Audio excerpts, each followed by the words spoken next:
Hello friends, कैसे हैं आप सब लोग। उम्मीद है कि बेहतर ही होंगे। और दूसरी बात ये कि जो लोग बेहतर नहीं भी हैं तो अब हमारे साथ जुड़ जाइए, क्योंकि आज हम आपको एक ऐसी शख्सियत से मिलाने जा रहे हैं जिनके बारे में आपने सुना जरूर होगा, लेकिन ऑन एयर कैमरे के सामने उन्हें नहीं देखा होगा, क्योंकि ऐसी खास पहल सिर्फ और सिर्फ आपका अपना चैनल न्यूज इंडिया शुरू कर रहा है, जिसके तहत कैमरे के सामने जो चेहरे रहते हैं आप सिर्फ उन्हीं को जानते हैं। लेकिन हमारी कोशिश, हमारा मकसद इस मुहिम के जरिए सिर्फ इतना है कि जो लोगों की मेहनत कैमरे के पीछे से आती है और उन लोगों की मेहनत को ही हम ऑन एयर आकर स्क्रीन पर आपके सामने पेश करते हैं।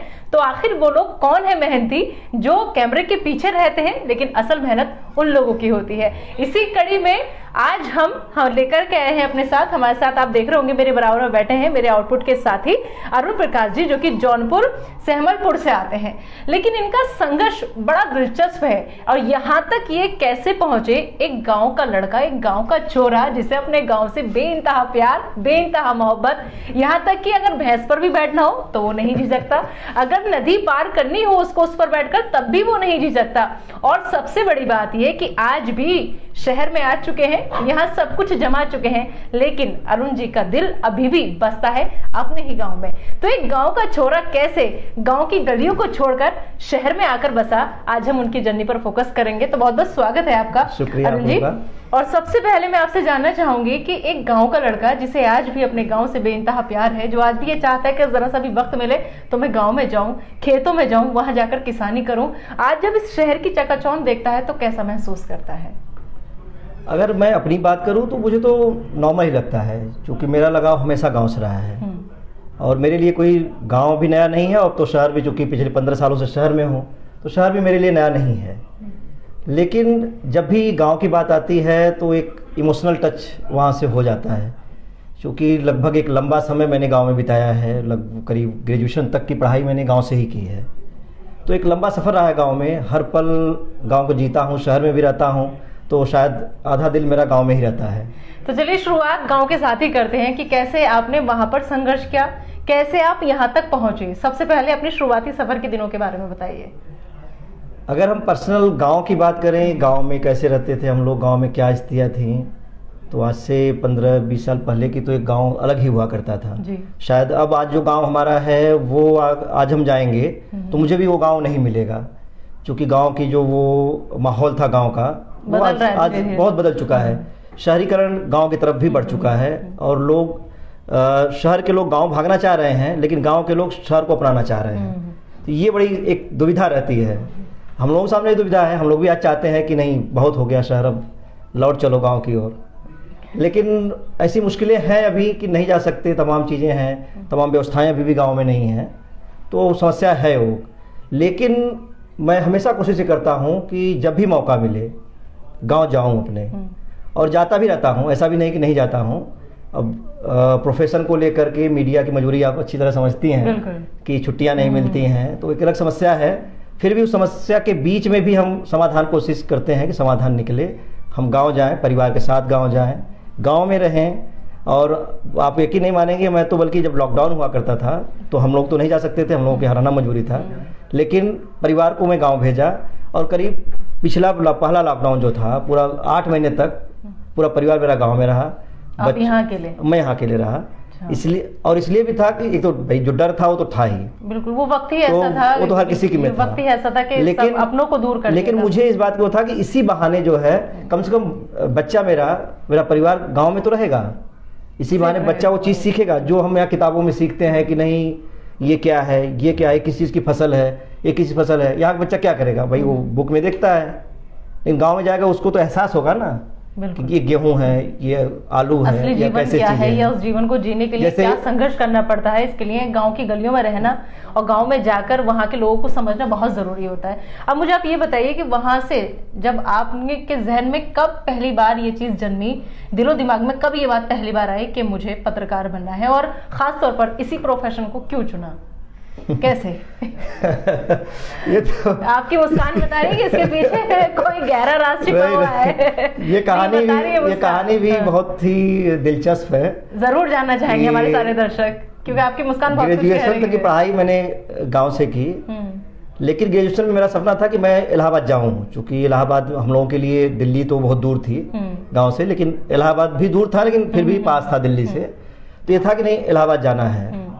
तो ग्रेजुएशन में लेकिन घर भी व्यस्त था और संसाधन कमी, संपर्क सूत्र नहीं होता था, किससे पूछें, पहले इतना मोबाइल नहीं था, नेट नहीं था, तो किससे पूछें कि फॉर्म कब आ रहा है इलाहाबाद यूनिवर्सिटी का, तो नहीं पता था। फिर भी एक दिन मन में आया, घर की व्यवस्थाओं को छोड़ के चलो चलते हैं जौनपुर सिटी। जौनपुर सिटी घर से हमारे करीब 15 किलोमीटर दूर था। तो हम लोगों ने सोचा कि चलो चलते हैं, 2 फ्रेंड के साथ गए फॉर्म लेने के लिए। तो जैसे फॉर्म की दुकान पहुंचे करीब 12-1 बज रहा था, तो उसने बोला कि सर आज ही लास्ट डेट है। फिर तो जैसे लगा कि नहीं सपना तो मेरा आवाज टूट गया, इसलिए कि 1 से 2 बज रहा होगा दोपहर का, और घर में शादी थी, मैं उसकी तैयारियों में व्यस्त था। तो मेरे लिए मुमकिन नहीं था कि सिस्टर की शादी थी, तो उसमें मैं व्यस्त था। तो फिर लगा कि अब सपना टूट गया, क्योंकि इलाहाबाद 100 किलोमीटर दूर था, वहाँ जाने के लिए भी कम से कम 5 घंटे लगते बस से, और उस वक्त में तो और भी उस समय रूट भी सही नहीं था। फिर आप जाते थे, तो कुल मिला के वहीं पे उसी स्टॉल पे ही, बुक स्टॉल पे ही आधा सपना मेरा टूट गया। लेकिन टारगेट मेरा क्लियर था कि इलाहाबाद जाना है। तो मैंने फिर धीरे धीरे संपर्क बनाया, कौन कौन आसपास के गांव के या हमारे पड़ोस के कोई है जो इलाहाबाद। तो पता लगा कि 1-2 लोग अभी भी शिफ्ट हुए हैं इलाहाबाद।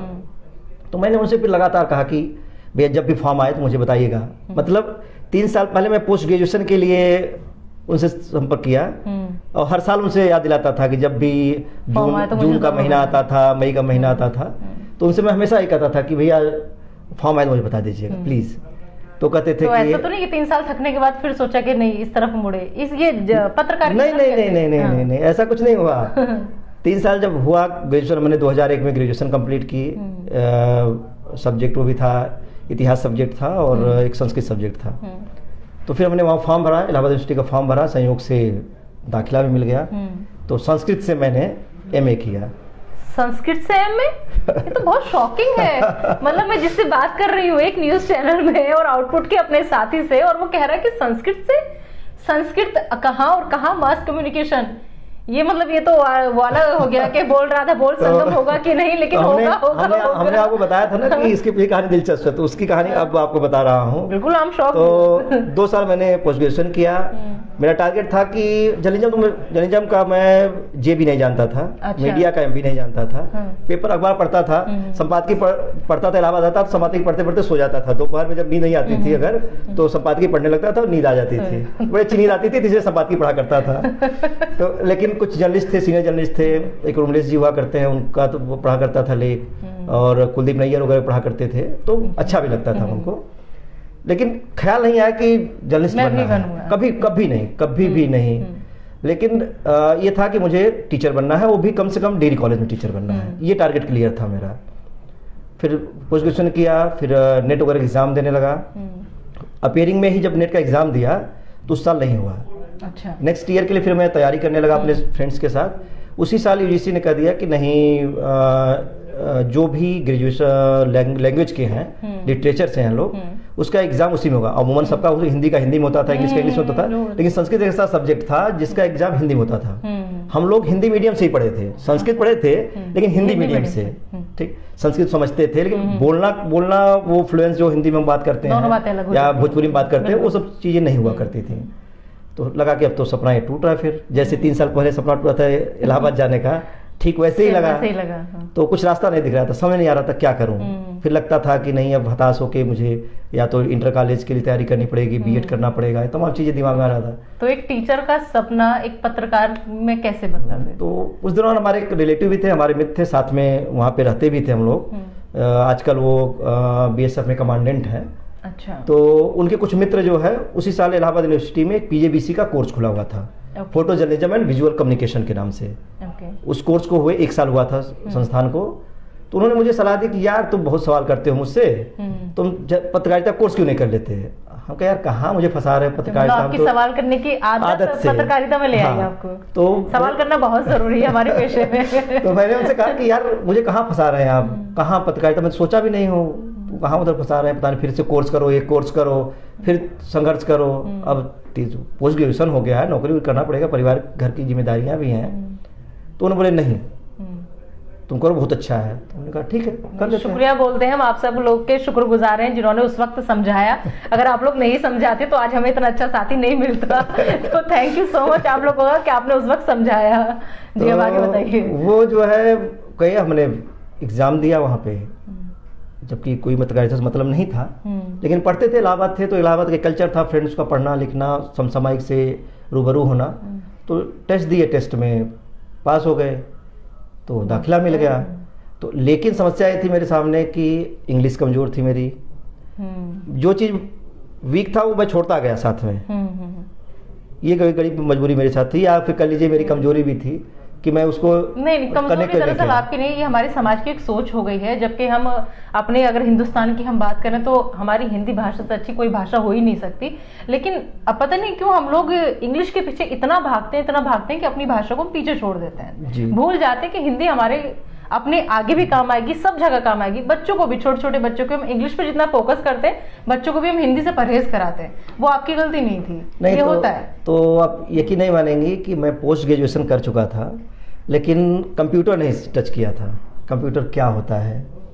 अरे तो मतलब कौन सा साल था वो जो आपने? ये 2005 में मेरा लगभग पोस्ट ग्रेजुएशन कंप्लीट हुआ था। 2003 में कंप्लीट हुआ था पोस्ट ग्रेजुएशन। बहुत 2005 में मैंने झटके पे झटका दे रहे हैं हमें लगातार। एक और झटका ये कि 2005 तक कंप्यूटर नहीं छुआ था।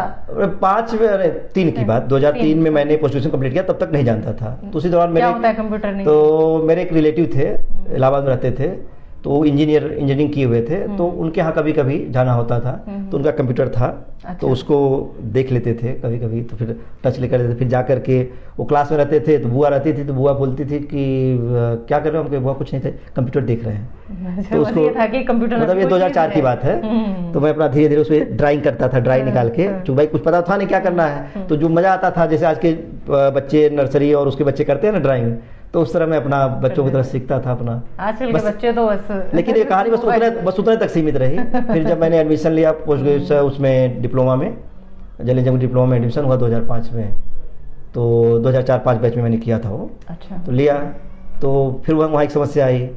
टीचर बोले कि ऐसे टीचर पढ़ा रहे थे, कुछ पूछते थे, हम लोग आता नहीं था, कुछ पता नहीं था कंप्यूटर के बारे में, कंप्यूटर क्लास और कंप्यूटर के बारे में कुछ पता नहीं था। टीचर को शक हुआ, टीचर अच्छे थे, मूलचंद जी नाम उनका था, वो समझ गए, हम लोगों की भावना समझ गए, इसका मतलब है कि नहीं जानता है। तो पूछे कि कंप्यूटर कौन कौन नहीं जानता, देख चलाया है, और कीबोर्ड कौन नहीं जानता है, मतलब उनका लाइन ये थी कीबोर्ड कौन नहीं जानता है। तब तक मैं कीबोर्ड तो देख लिया था, टच भी कर लिया था, चूंकि माउस चला रहा था, लेकिन हमने कहा कि अगर यहाँ संकोच किया मैं तो फिर पिछड़ जाऊंगा। सही क्या? तो मैंने कहा कि मैंने उनसे बोला कि नहीं सर, मैंने हाथ उठा दिया ऐसे। Very good. तो उन्होंने बोला हाँ बताओ। हमको सर मैं नहीं जानता कीबोर्ड क्या होता है। उस वक्त अगर आप संकोच कर जाते तो शायद सीख नहीं पाते। तो उसका नतीजा ये हुआ कि उन्होंने मुझे अलग से क्लास ली। हालांकि बाद में उन्होंने पूछा कि सचमुच नहीं जानते हो? सर एक रिलेटिव के यहाँ है, कजिन है, वहाँ देखा है, जाहिर सी बात है, यकीन नहीं हो रहा होगा आपके, चलाया है, लेकिन प्रॉपर सही पूछिए तो मैं नहीं जानता हूँ। तो फिर उन्होंने बकायदा क्लास ली, समझाया, सबको समझाया। फिर धीरे धीरे जर्नलिज्म का कोर्स कंप्लीट होता गया, मजा आता गया। संस्कृत का लड़का, संस्कृत के पढ़ने वाला, पोस्ट ग्रेजुएशन करने वाला, जिसका कंप्यूटर से नाता नहीं, वो एकदम जर्नलिज्म में आ गया। और वहाँ कंप्यूटर है, कैमरे है, कैमरा मेरा शौक जो है बचपन था, गांव में शादियां होती थी तो एक रील वाला कैमरा आया करता था, तो कैमरा जाके फोटो खींचा करता था। तो कैमरे का शौक तो पहले से था, वहाँ एकदम पूरे SLR से लेकर सारे कैमरे थे, तो और मजा आने लगा। तो अब कोर्स तो कंप्लीट हो गया, उसके बाद में फिर कैसे आप, क्योंकि आप कई नामचीन दफ्तरों में काम अभी तक कर चुके हैं, और वो सबसे पहले तो मैं आपकी जर्नी जानना चाहूंगी मीडिया इंडस्ट्री में कौन कौन से दफ्तरों में आपने अभी तक काम किया, और दूसरा इन नामचीन दफ्तरों में काम करने के बाद आज जब आप यहाँ हमारी इस टीम के साथ जुड़े हैं, तो इसके पीछे क्या खास मकसद आपका, क्या विजन लेकर, क्या कुछ नया हम लोग अब करने वाले हैं? देखिए, मीडिया में पहले अगर मैं जर्नी की बात करूँ तो दिल्ली, इलाहाबाद से जब दिल्ली आया, टारगेट वहाँ मेरा क्लियर था कि अब जर्नलिज्म कर लिया है, तो 1 साल कोर्स था, 1 साल के बाद दिल्ली जाना है। बीच में बाधाएं आई, घर से प्रेशर आया कि नहीं बीएड कर लो, नौकरी करना है, जल्दी मिल जाएगी नौकरी, टीचर से होता था, टीचर को नौकरी आ रही है, बीएड कर लो जल्दी से, टीचर बन जाओगे, टीचर बन जाओगे। तो मैंने पापा से एक ही बात बोला कि पापा मुझे, जैसे आप 1 साल के लिए बीएड कराएंगे, पैसा देंगे, मुझे 1 साल के लिए आप पैसा दे दीजिए, मैं दिल्ली जाऊंगा। तो राजी हुए? फिर मामा उमा का दबाव आया कि नहीं कुछ समझाओ उसको कर लो, लेकिन फिर पापा समझ गए कि नहीं अभी मानने वाला नहीं है। वो कुछ चीज़ों को लेकर क्लियर रहते थे कि अगर ये कह रहा है तो फिर करेगा। तो फिर मैं अपना उठाया, लेकिन एक समस्या आई फिर वही इंग्लिश की, कॉन्फिडेंस नहीं आ रहा था। कभी दिल्ली आया नहीं था, दिल्ली बस कल सुनता था। फिर दिल्ली में को लेकर बहुत हवा लोग बना देते हैं, लेकिन दिल्ली सच में दिल वालों की है, और जो आ गया जिसने अपना लिया दिल्ली भी उसको बहुत दिल से अपना लिया। मेरे साथ भी हवा है लोगों के, मेरे साथ भी कुछ ऐसा ही हुआ। जो नहीं था, फिर 3 महीने के लिए लखनऊ चला गया मैं। दिल्ली आने से पहले 3 महीने के लिए ट्रेनिंग एक तरह से लेने के लिए लखनऊ चला गया। वहाँ चाचा जी रहते थे, चाचा जी से बातचीत हुई, वहाँ रहे कुछ। फिर अचानक से उन्होंने बोला कि काम कर, तू इंग्लिश स्पीकिंग कोर्स कर ले। तो मैं कर लिया। तो इंग्लिश बोलना तो नहीं बहुत ज़्यादा सीख पाया, लेकिन कॉन्फिडेंस आ गया कि इंग्लिश कुछ नहीं है, आज चलते हैं दिल्ली। बैग उठाया चला आया दिल्ली। दिल्ली आया तो फिर सबसे पहले ईटीवी में एक मित्र थे, एक टीचर थे, उन्होंने बोला कि आप चले जाओ, उनसे बोल दो इंटर्नशिप करवा देंगे तुम्हारी। चले गए, मिल भी गया। कुछ ऐसा वाकया हुआ उसी दौरान। फिर अगले दिन एक दिन गया ऑफिस, चिकन पॉक्स हो गया। फिर 1 महीने के लिए छुट्टी। मतलब जो संघर्ष था वो अभी थमने का नाम नहीं लिया। अभी तो शुरू ही हुआ, संघर्ष तो छोड़ दीजिए, अभी तो शुरू ही हुआ। लगा कि नहीं मिल गया, अब इंटर्नशिप मिल गई, अब तो गाड़ी चल देगी। लेकिन 24 घंटे में गाड़ी फिर ब्रेक लग गया। फिर ये भी लगता था कि घर चले जाएंगे, लोग कहेंगे कि अरे बच्चा जो है सूट नहीं कर रही दिल्ली। गांव में कहावत होती है ना, लोग कहते थे कि अरे कहीं चले गए, कुछ हो गया तो अरे अब सूट नहीं कर। गाँव में लोग कहते हैं अरे बेटवा तो सूट नहीं करत हो तो बुला ले दिल्ली। सही बात होता है। तो फिर हमने कहा नहीं जाएंगे। पापा को बहुत कहे, पापा नहीं आएंगे, ठीक है हम सुरक्षित हैं, ठीक है। फिर चलता रहा इसी तरह, फिर संघर्ष चलता रहा, लेकिन रिज्यूमे इस दफ्तर से उस दफ्तर, उस दफ्तर से उस दफ्तर चलते रहे। अच्छा, इस बीच एक चीज़ और जोड़ना चाहूँगी। आपने प्रयागराज का जिक्र किया, आपने लखनऊ का जिक्र किया, दिल्ली का क्या, आप मुंबई में भी रहे आप? हाँ। दिल्ली में लगभग जनमत से करियर की शुरुआत की। फिर जनमत लाइव इंडिया कन्वर्ट हुआ, लाइव इंडिया में रहा। लाइव इंडिया से फिर मैं इंडिया न्यूज़ गया, इंडिया न्यूज़ की लॉन्चिंग टीम का हिस्सा था। करीब वहाँ 4-4.5 साल इंडिया न्यूज़ में रहा मैं। वहाँ से फिर एक अच्छा ऑफर आया, अपॉर्चुनिटी आई मुंबई TV9 महाराष्ट्र के लिए। तो मैं चला गया मुंबई सीधे, मतलब बिना सोच विचार के क्या होगा, अच्छा ऑफर था, निकल लेते हैं। वहाँ चले गए, 1 साल रहे, लेकिन मुंबई बहुत पसंद आई। 1 साल रहे, लेकिन आज तक की लाइफ का जो मुंबई 1 साल करियर था वो मस्त था। कभी थकान नहीं लगती थी। 9 घंटे 10 घंटे काम करने के बाद, दिल्ली में 10 घंटे पहले काम किया करते थे जब उस दौरान, तो लगता था कि अरे यार कोई बोल बात न करे यार। लेकिन मुंबई में 9 घंटे 10 घंटे जॉब करने के बाद हम लोग घूमने चले जाया करते थे, तो खूब मस्ती करते थे। लेकिन कुछ ऐसा चीजें हुई फिर 1 साल में अच्छी यादें रही। हाँ, मुंबई में तो फिर वहाँ से फिर वापस आना पड़ा दिल्ली। वहाँ मराठी में कन्वर्ट हो गया चैनल, इस वजह से वापस आना पड़ा दिल्ली। तो हम इन लोगों ने प्रस्ताव दिया कि सर क्या है, हमें ऐसे मतलब 2-3 फ्रेंड थे हुआ कि यार मराठी कन्वर्ट हो रहा है, हम लोग मराठी में क्या कहा। तो ऑफर कर दिए बॉस को कि सर 3 महीने की सैलरी हम लोग दिलवा दीजिए, हम लोग जा रहे हैं दिल्ली वापस। तो राजी हो गए, हम लोग अपना चले आए। फिर न्यूज नेशन में अपना नौकरी मिल गई, 7 साल न्यूज नेशन में रहे। न्यूज नेशन की लॉन्चिंग टीम से जुड़े रहे, 7 साल न्यूज नेशन में रहे। उसके बाद पिछले 1 साल से जी हिंदुस्तान में थे, और अब फिर यहाँ आए हैं। अब तो ऐसा लग रहा है कि यहीं के होकर रह गए हैं। तो देख कितना आसान होता है ना, एक पत्रकार को जिसके मन में आता है वो गालियां दे देता है, जिसके मन में आता है वो सारी भड़ा, चाहे घर में लड़ाई झगड़ा हुआ हो, बीवी से लड़ा हो, कुछ भी हो, अगर किसी को सुनाना है तो सीधा पत्रकार सबसे आसान टारगेट होता है। लेकिन आपने अभी तक एक जर्नी सुनी एक पत्रकार की, इसको देखकर आप अंदाजा लगा सकते हैं कि भाई हम भी आप लोगों की तरह ही हैं, हम भी आप लोगों की तरह संघर्ष करके यहाँ तक पहुंचे हैं। और वो बात अलग है, इस बात पे मैं काफी बार गुस्सा भी होती हूँ कि वो बात अलग है कि अगर घर की नाली भी जाम हो जाए घर के बाहर, तो चाहते हैं कि मीडिया आए और कवर करे और उसे दिखाए। लेकिन वही मीडिया कुछ भी हो जाए, ऐसा लगता है कोई कानून पास हो जाए तो पत्रकारों ने पास किया है, हम नहीं मोहर लगाई, हम ही संसद में बैठे हैं, हमारे कहने से पीएम मोदी उठते हैं, चलते हैं, फिरते, कुछ भी होता है वो पत्रकार के कहने से ही होता है। लेकिन आप लोग ये भूल जाते हो कि हम भी आम इंसान हैं, और हम लोग कितने संघर्ष से निकलकर, सुना आपने कितनी चुनौती भरी जिंदगी रही, लेकिन फिर भी हार नहीं मानी।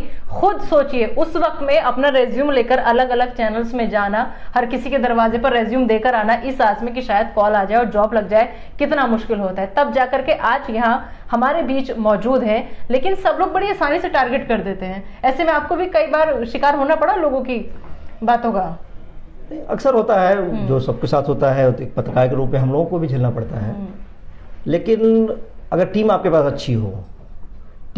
अच्छी हो तो फिर मजा उसका अलग आता है। जैसे यहाँ पे हम आए हैं, पशुपति सर के अगुवाई में जो हम लोग काम कर रहे हैं, पहले 9 घंटे काम करने लगता था कि यार बहुत बोर हो रहा है, लेकिन अब हम लोग आज 14 घंटे काम कर रहे हैं। 13 घंटे 14 घंटे ऑफिस में रहते हैं, मन करता है कि फिर यही कुछ देर और रुक लो।